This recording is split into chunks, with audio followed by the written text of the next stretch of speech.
with the dawn of a new century. The year 2000, Ray Evernham, former championship-winning crew chief with Jeff Gordon, decided to branch out and form his own Cup Series team with factory backing from Dodge. The manufacturer re-entering the sport after being away for decades. The team settled on being a two-car operation. The number 9, with 1988 Cup Series champion Bill Elliott behind the wheel, and the number 19 with rookie Casey Atwood behind the wheel. The team even originally operated out of the former Bill Elliott racing facility. Now, in 2000, Evernham had Atwood run 3 Cup Series races in the number 19 Motorola Ford. He debuted in Richmond, finishing 14th. In Homestead, he scored his first career top 10 finish, coming home 10th. In 2001, Elliott was behind the wheel of the Dodge dealer's number 9 Dodge full-time. His best start was first twice in the Daytona 500 and Homestead. And Casey Atwood, well, his best finish was first in Homestead. This was his first victory in 7 years. Overall, he scored 2 poles, 1 win, 5 top 5s, and 9 top 10s. Elliott finished 15th in final point standings. Casey Atwood, in the number 19 Dodge dealer's Dodge, didn't quite have the season they were looking for. His best start was first in Phoenix. His best finish was third in Homestead. Overall, he scored 1 pole, 0 wins, 1 top 5, and 3 top 10s. They ended the 2001 season in 26th position in final point standings. For the 2002 season, Evernham entered into a joint venture with Jim Smith, the owner of Ultra Motorsports number 7 Ford. Ultra switched to Dodge and landed Sirius Satellites as a sponsor. Sirius Satellite Radios as a sponsor. Evernham moved Atwood from the 19 to the number 7 for the 2002 Cup Series season. Atwood's best finish was 11th in the first race of the season in Pocono.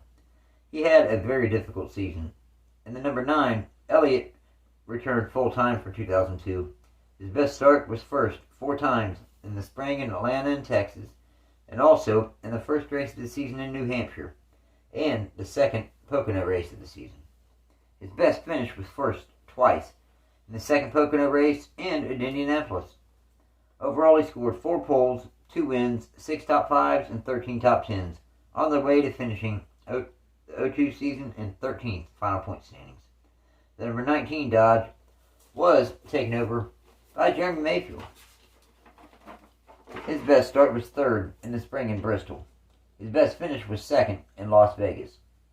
Overall, he scored 2 top 5s and 4 top 10s, ending 2002 in the 26th position in final point standings. Now, the team's R&D Cup Series team car ran the number 91 2 races. One with Hank Parker Jr. behind the wheel at Rockingham, finishing 33rd, and one with Casey Atwood behind the wheel, finishing 37th, after he had gotten released from Jim Smith. Then, the following season, in 2003, the team's driver lineup was basically the same, but Atwood was no longer behind the wheel of the Ultra Motorsports number 7 Dodge. Mayfield was back to drive the number 19 full-time, and he also drove 1 Xfinity Series race in the number 79 Mountain Dew Dodge, finishing 4th in Rockingham. His best start was first in the spring in Talladega, and his best finish was second twice in the fall in Richmond and Dover. Overall, he scored 1 pole, 0 wins, 4 top 5s, and 12 top 10s. They finished 19th in final point standings. In the number 9, Elliott was back full-time. His best start was second twice in the spring in Atlanta and Fontana. His best finish was first in the fall in Rockingham. Overall, they scored 0 poles, 1 win, 9 top 5s, and 12 top 10s, en route to a 9th place finish in final point standings. Now, this ended up being his final full-time season in the Cup Series. He would run the team's R&D car, number 91, on a part-time basis in 2004. The team continued to grow and expand in 2004. Rookie Kasey Kahne took over the number 9 Dodge Dealers Dodge full-time in 2004. His best start was first 4 times, in Las Vegas, Darlington, California, and Pocono in the spring. His best finish was second 5 times, in California in the fall, in the spring in Texas, Michigan in the spring, as well as Rockingham and Las Vegas in the spring. Overall, the team scored 4 poles, 0 wins, 13 top 5s, and 14 top 10s, ending his rookie season 13th in final points. Also winning Rookie of the Year honors by a ton over second place. The number 19 Dodge Dealers Dodge with Jeremymayfield behind the wheel full-time again in 04. His best start was first twice, both Dover races, and his best finish was first in Richmond in the fall.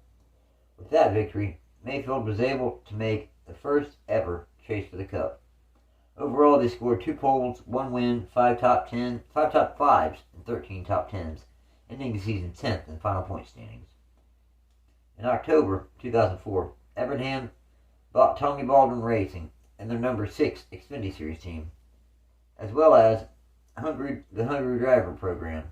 This was a contest between 4 drivers. Each driver was given 3 races to prove their talent. Future Cup Series and Xfinity Series champion crew chief Paul Wolfe was able to actually win. He won the Xfinity Series title in 2010 and the Cup Series title in 2012 with Brad Keselowski. And he also won his second Cup Series title with Joey Logano behind the wheel of the number 22 Penske Racing Ford in 2022. The following year, in 2005, Paul Wolfe started out the season, running the first 4 races in that number 6 in the Xfinity Series, but was let go due to not running well enough. Kahne and Mayfield was behind the wheel the majority of the time, with Kahne scoring the team's first ever victory in Kansas in the fall. A few other drivers ran the car. Mike Wallace, Tracy Hines, Bill Elliott, Casey Atwood, and Paul Wolfe ran 3 more races for the team. They also ran the number 79 Dodge in the Xfinity Series. Kahne ran 2 races. Best finish was 4th in the spring in Richmond. Mayfield ran 1 race, finishing 29th at Charlotte. Development driver Erin Crocker also made her Busch Series debut. More on her in just a minute. In the Cup Series, the number 9 Dodge Dealers Dodge of Kasey Kahne had a bit of a down season. He was able to score his first Cup Series victory in Richmond in the spring. His best start was first twice in both Darlington and Richmond in the spring. His best finish again was first in the spring in Richmond. Overall, they scored 2 poles, 1 win, 5 top 5s, and 8 top 10s. In the number 19 Dodge Dealers Dodge was Jeremymayfield again full-time in 2005. He was able to win the second race of the season at Michigan. His best finish was second twice. His best start was second twice in Texas in the spring and Indy. His best finish was first in the second race of the season in Michigan. Overall, they scored 0 poles, 1 win, 4 top 5s, and 9 top 10s, ending the season 9th in final point standings. Elliott ran 9 races in the number 91 R&D car, with a best finish of 11th in the second race of the season at Michigan. Lots of changes started to take place in 2006 in the Xfinity Series team. They switched numbers from number 6 to number 9. Unilever increased their sponsorship, and they started calling the team the Ultimate Chargers team. It included Kasey Kahne, Jeremymayfield, and Scott Riggs as the primary drivers of the number 9 throughout the year. Crocker ran the number 98 with General Mills as primary sponsor. Kahne won twice in the spring in Las Vegas and the fall in Fontana. Crocker had a tough season in her first full-time Craftsman Truck Series season. She was behind the wheel of the number 98 General Mills Dodge. Her best finish was 16th twice. She ended up 25th in final point standings.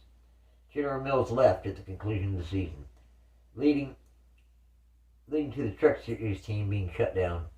I will say, Crocker could drive, proof being in ARCA, where she scored 5 poles, 0 wins, 11 top 5s, and 16 top 10s in 26 starts.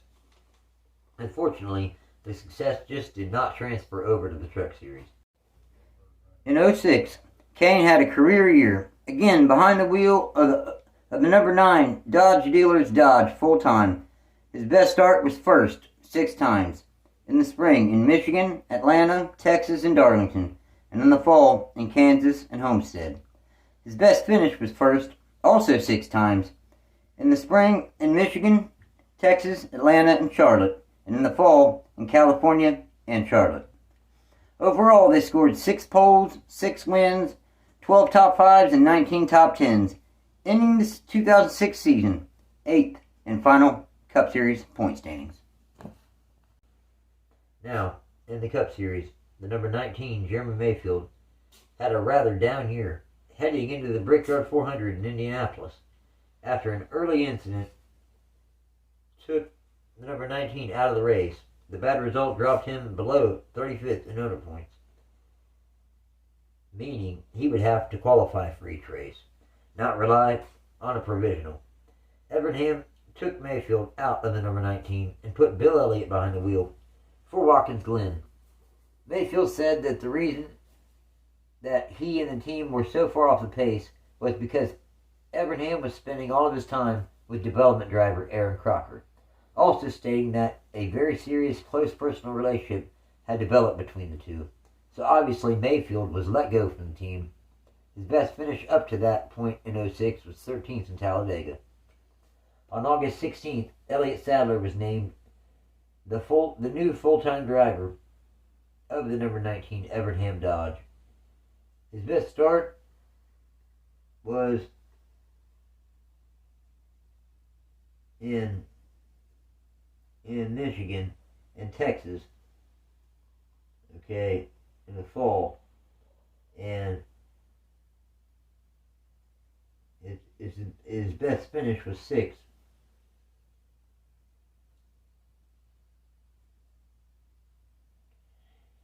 In New Hampshire in the fall. Evernham also bought the number 10 Valvoline Dodge, driven by Scott Riggs, with Valvoline having some ownership stake in the race team. So the number 10 was called Valvoline Evernham Motorsports. The team missed the Daytona 500, but still had a pretty strong season, scoring a couple poles and being in contention for race wins, just never having the luck fall their way. His best start was first, twice, in both Charlotte races. His best finish was 4th in the fall Bristol race. Overall, he scored 2 poles, 0 wins, 1 top 5, and 8 top 10s, ending the 2006 season in 18th in final point standings. Kahne drove the Xfinity Series team to 2 victories, the number 9 Xfinity Series team to 2 victories in Charlotte in the fall, in Bristol. And other drivers to drive the car was Elliott Sadler, Scott Riggs, Boris Said, and Chase Miller. Deke Maskill ran 1 race for the team at RRP. For 2007, Evernham had basically everyone back from the season before. Erin Crocker, the driver that Evernham had been in fact having a relationship with, ran 10 more ARCA races for Evernham with solid results, winning the pole in the ARCA 200 in Daytona, scoring 6 top 5s and 8 top 10s, before Ray and Erin decided it would be best for her career to try to run for another team. In August 2007, Evernham sold 80% ownership of his race team to George Gillette, forming Gillette Evernham Motorsports. So Kasey Kahne was back behind the wheel of the number 9 Dodge Dealers Dodge.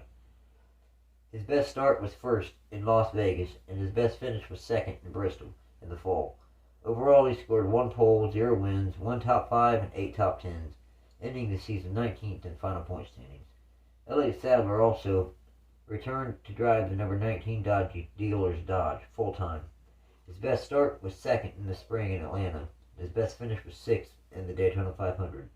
Overall, they scored 2 top 10s, ending the season 25th in final point standings. Scott Riggs ran the number 10 Valvoline Dodge full-time, except for one of the road course races. In the two final races of the season, Patrick Carpentier was the driver who replaced him. His best finish was 22nd in Watkins Glen. The team was off the pace, though, DNQing 6 times. His best start was 3rd twice, in Richmond in the spring and Kansas in the fall. His best finish was 8th in the spring in Martinsville. Overall, he scored 1 top 10, and he ended up 38th in final points. The 2008 season would end up being a final season that Ray Evernham, the original owner of the team, would be involved in the team, and in fact, he would completely leave the team following the season. The Gillette Evernham Motorsports team would merge with Petty Enterprises to form Richard Petty Motorsports. Now, in Gillette Evernham Motorsports' final season, they put Budweiser on the number 9 Dodge as primary sponsor. His best start was 1st twice in the spring in Pocono and Sonoma. His best finish was 1st twice in the spring in Charlotte and Pocono. Overall, he scored 2 poles, 2 wins, 4 top 5s, and 14 top 10s, ending the 2008 season 10th in final point standings. Elliott Sadler returned to the number 19 Best Buy McDonald's Stanley Dodge full-time. His best start was 2nd in the spring in Phoenix. His best finish was 4th in Indy. Overall, he scored 0 poles, 0 wins, 2 top 5s, and 8 top 10s, ending the 2008 season 24th in final point standings. In the number 10 Valvoline Charter Dodge, driven by Patrick Carpentier, it was supposed to be full-time, but the results just were not there, DNQing 5 races, including 3 of the first 5 races. His best start was 1st in New Hampshire, and his best finish was 14th in the summer in Daytona. Due to the poor results, Carpentier was replaced by A.J. Allmendinger, following a DNQ in race 30 in Talladega. In the Xfinity Series, the Gillette Evernham Motorsports number 9 Dodge, sponsored by Unilever, Auto Value, Bumper to Bumper, as well as Ingersoll Rand, all continued to sponsor the team. They didn't win a single race in 2008. Their best finish was 2nd twice, in the spring in Bristol with Kahne driving, and in Montreal with Carpenter driving. Evernham left NASCAR for a little while. He officially publicly got with Erin Crocker, eventually marrying her, thus her becoming Erin Evernham. The two are still married. Evernham has done some announcing work and hosting the series Glory Road on the old channel NBCSN. Ray also helped found the Superstar Racing Experience, or SRX, with Tony Stewart, among others. With the series' first season coming in 2021. In 2022, Evernham stepped down from the day-to-day operations of the SRX series. As for Evernham's team, he owned for almost a decade. The team made 626 Cup Series starts, with 27 poles and 15 wins. They had 109 starts in the Xfinity Series, with 5 poles and 5 victories. The team made 25 Craftsman Truck Series starts, with 0 poles and 0 victories. Thank you for taking the time out of your day to watch our video. Don't forget to hit that like button on this video and to subscribe to our channel. Thanks again for watching this edition of NASCAR's Lost Teams, Evernham Motorsports. Take care.